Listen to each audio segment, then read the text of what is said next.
If you're like me and you're using the consultation screen often, then this is a really useful time saver. Would you like to learn a quick and easy time-saving hack with Emis Web? Well, in this video, I'm going to share one of my Emis hacks so that you can add a consultation faster.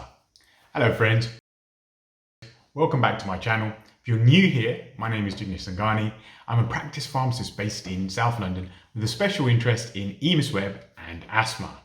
If you want to learn more about how to use Emis Web better and faster, click on the subscribe button below and hit that notification bell.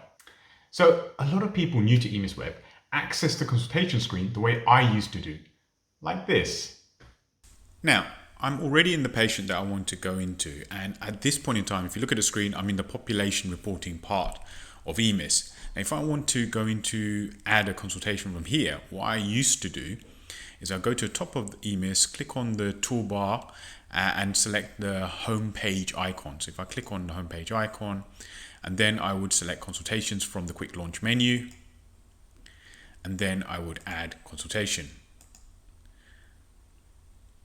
And there we go. Now, what I didn't realize is there is actually a much faster way to do this. So if we go back to population reporting, and all you need to do is press F6 to get into the consultation screen, and then F4 to open a consultation. That is so much faster than using the mouse. So that's F6 to go into the consultation screen and F4 to open a consultation. And the beauty is this works anywhere within Emis. So let's say I'm in the diary screen. If I press F6, I'm straight into the consultation screen and then F4.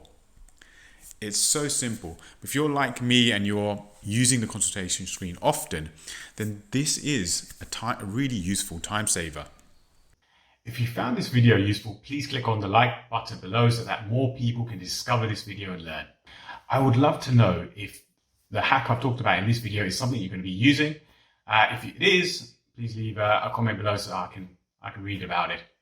Now, if you want to learn about more ways to use Emis Web faster, then I'd recommend you check out this playlist here, which has all my videos on time-saving hacks with Emis Web. If you have any hacks of your own that you've used that save time, then please let me know about them. Share them in the comments below. Until next time, bye for now.